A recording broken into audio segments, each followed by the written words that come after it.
Today we're going to get creative with some egg cartons.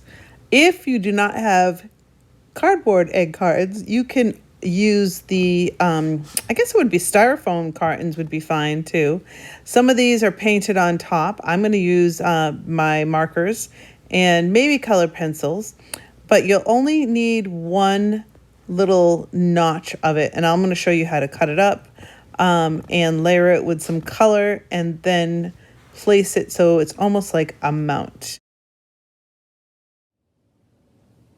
Okay, so egg carton.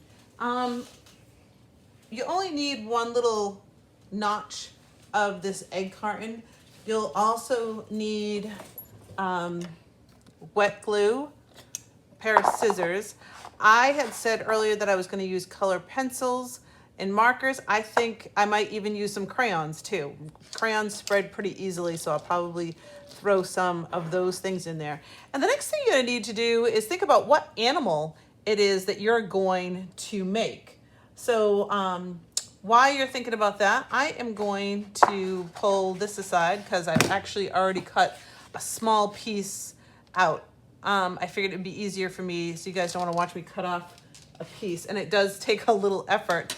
So with my pencil, what I'm going to do is I'm going to outline the head so that way I can kind of see what it is I want to, come out. And I think I'm going to do a fox.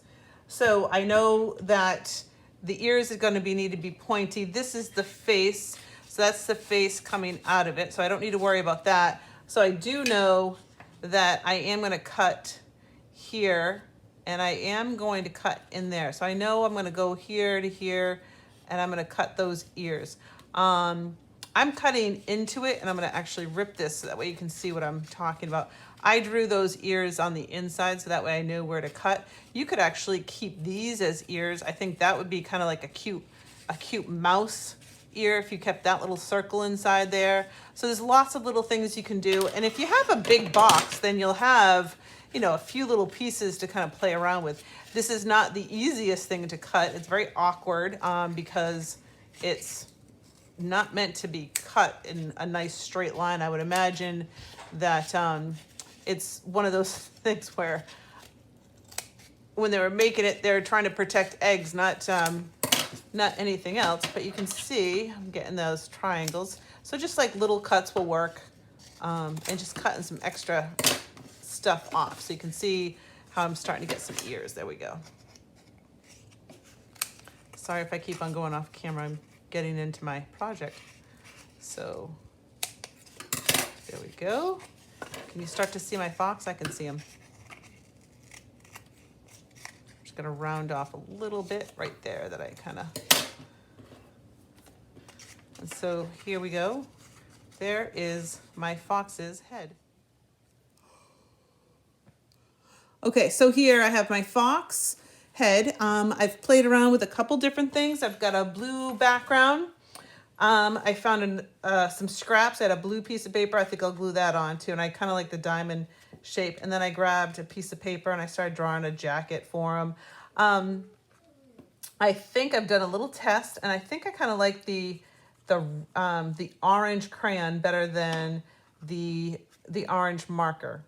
That's just my preference. If you've got some tempera paint, you could always use that too.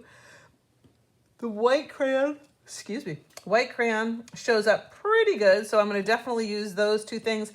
And then I'm going to do all my details with my black marker to make that pop off even more. So I'm going to go off camera, finish him up, and then we'll be back.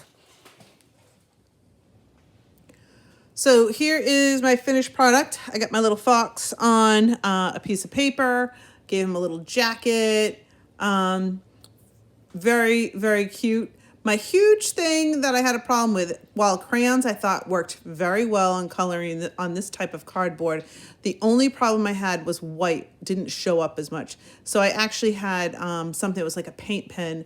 And so I went ahead and used the paint pen and colored in that white just to bring it out just a tiny bit. But you can see he is pretty sharp in his jacket. I probably can go back, give him some little paws sticking out, and maybe a pair of pants to finish his ensemble. But I hope you like it, and I will see you next time.